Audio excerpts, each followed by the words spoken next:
Shimla blast में घटनास्थल से एनएसजी ने जुटाए साक्ष्य। रविवार सुबह अचानक शिमला में एनएसजी के पहुंचने से हलचल तेज हो गई। एनएसजी का एक विशेष दल 18 जुलाई को शिमला में हुए ब्लास्ट की जानकारी जुटाने के लिए पहुंचा। टीम ने मौके से साक्ष्य एकत्रित किए। इस दौरान एनएसजी के साथ शिमला पुलिस के जवान भी मौजूद रहे।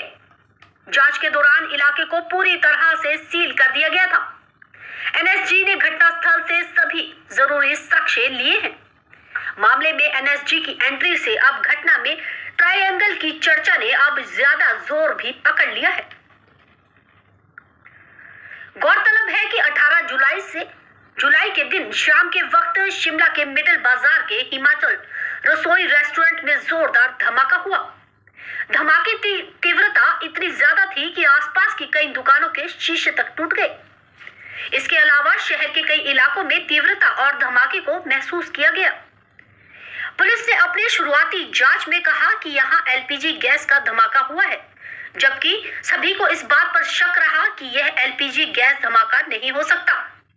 एलपीजी गैस धमाके में ना तो इतनी ज्यादा तीव्रता होती है और ना ही धमाके की इतनी जोरदार आवाज। इस बीच हिमाचल बीजेपी के मीडिया प्रभारी और शिमला माल रोड पर कारोबार करने वाले करण नंदा ने कहा कि पहले दिन से ही लोगों के बीच लगातार चर्चा है कि यह एलपीजी गैस धमाका नहीं हो सकता। शिमला शहर के लोगों को यह जानने का अधिकार है कि आखिरकार धमाका कैसे हुआ। इस धमाके में एक बेकसूर की जान चली गई, जो मंदिर से अपनी दुकान की तरफ जा रहा था। इसके अलावा 13 लोग इस घटना में घायल भी हुए हैं। धमाके में स्पष्ट तौर पर लग रहा है कि यह एलपीजी गैस का धमाका तो नहीं हो सकता। इससे पहले भी शिमला में कई जगह धमाके हुए, लेकिन इतनी ज्यादा नहीं थी। नंदा ने कहा कि एनएसजी घटनास्थल पर पहुंचने से अब न्याय की उम्मीद बढ़ी है। उम्मीद है कि जल्द ही मामले में सच्चाई सामने आ जाएगी। आपको बता दें कि इससे पहले शनिवार को नेता प्रतिपक्ष जयराम ठाकुर ने भी मामले की गंभीरता से जांच करने की मांग उठाई है। एन स्टार न्यूज के लिए शिमला से चमन शर्मा की रिपोर्ट। देखिए, जिस दिन यहाँ पे धमाका हुआ उस दिन ऐसा धमाका हुआ कि जैसे एक भूकंप आ गया। और मैं तो उस दिन भी बोल रहा था यहाँ पे कि ये तीव्रता इस प्रकार की थी कि जैसे एक भूकंप का रिचर्ड स्केल साथ हो। अब देखिए कि यहाँ पे जो दुकानें हैं, यहाँ के शीशे टूटे, बड़ी दूर तक जो है यहाँ पे वाइब्रेशंस गई। और रिपन हॉस्पिटल, खलीनी, लक्कड़ बाजार और इवन जाखू के ऐसा लगा कि जैसे पेड़ गिर रहे हैं। और कहीं इतनी बड़ी वाइब्रेशंस जो यहाँ देखने को मिली, पर उसमें सारा यहाँ पे जो एक दहशत का माहौल रहा। पर जब हमारे जो बच्चे हैं जो मिडिल बाज़ार में रहते हैं, वो भी लगातार स्पॉट पे गए और उन्होंने बोला कि यहाँ पर जो है ना तो सिलेंडर के टुकड़े मिले, ना यहाँ पे जो है वो कोई अग्नि का निशान मिला, ना यहाँ पे कोई इस प्रकार का जो है वो विस्फोट का कोई निशान मिला। तो है क्या। फिर उसके बाद जो है यहाँ पे अनेकों प्रकार के जो है दौरे भी किए गए, पर उसमें ये बार बार निकल के आ रहा था कि एलपीजी का रसायन है।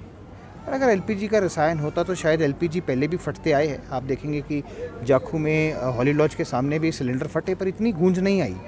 ये कुछ चीज़ अलग थी, इस प्रकार जो है सबका मानना था। और बाज़ार में भी अगर हम चलेंगे तो यहाँ इस प्रकार की चर्चा है कि ये एलपीजी तो हो सकता है, पर दूसरे भी जो इसके जो दूसरी चीज़ें हैं इसको निगलेक्ट नहीं कर सकते। और जो दुकानदार हमारे भाई जितने भी यहाँ पे है, वो बड़े चिंतित है कि अगर इस प्रकार की घटना शिमला में होती है तो आने वाले समय में जो है वो शिमला किस प्रकार रिस्पॉन्ड करेगा। यहाँ पे देखिए बहुत सारे बच्चे जो है वो पीछे स्कूल भी है, वो भी चलते हैं। और यहाँ पर जो है हमारे खुद फैमिलीज़ के जो लोग हैं वो इन रेस्टोरेंट्स में खाना खाते हैं, तो क्या वो सेफ़ है।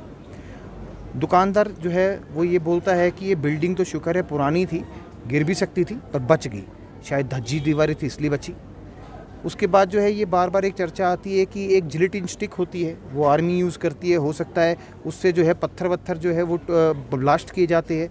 तो क्या वो ब्लास्ट तो नहीं हुआ, किसी और प्रकार के जो है वो ब्लास्टिंग तो नहीं हुई है। तो एक बारी जनता जो है असमंजस में है और प्रश्न चिन्ह जो है बार बार खड़ा होके आ रहा है। और जनता मेरे ख्याल से हिमाचल में जो शिमला है, यहाँ पे जो है रेजिडेंट्स ऑफ शिमला है, यहाँ रिहायशी जनता है, रिहायशी दुकानदार है। और यहाँ की जो प्रबुद्ध फैमिलीज़ है वो अगर आप देखेंगे 50-50, 70-70, 30-30 साल पुरानी है। तो शायद उनको जो है वो सच्चाई जानने का अधिकार है। और उस सच्चाई के जानने के अधिकार को रोकना नहीं चाहिए। पर यह है कि जस्टिस मिलनी चाहिए इस पूरे केस को, और जनता के सामने जो है वो तथ्य आने चाहिए। एक व्यक्ति की जान गई, उनके ऊपर क्या बीत रही है वो जग जाहिर है। वो बेचारे, उनका क्या कसूर था? मंदिर से जो है वो एक छतरी लेके चल रहे थे और वो ब्लास्ट में मारे गए। इस प्रकार कई लोग जो है वो सीरियसली इंजर्ड भी हुए। 12, 13, 14 की संख्या इस प्रकार सामने आई, उनका भी कोई कसूर नहीं है। और आपके सब जितने भी भाई हैं, चाहे आप चंबा, सिरमौर, किन्नौर, लाहौल स्पीति, आप कहीं से भी ले लीजिए, वहाँ पे लोग जो है दुकानों में काम करने आते हैं। तो क्या उनका कसूर ये होगा कि वो अपने घर के लिए 2 रोज़ी रोटी कमाने यहाँ आए और उनके साथ कोई घटना घट जाए? इस तरीके की बहुत सारे एंगल्स है वो यहाँ पर सामने आए हैं। तो हम बार बार यही मांग करते हैं कि ये केवल मात्र जो है आई वॉश नहीं होना चाहिए। और आज NSG आई है, NSG के आने से जो NIA की इंक्वायरी है, उससे हमें लग रहा है कि कहीं ना कहीं हमें जो है एक स्कोप मिलता है कि इसमें जस्टिस मिलेगी, चीज़ें सामने निकल कर आएगी और जो असलियत है वो जनता के समक्ष आएगी।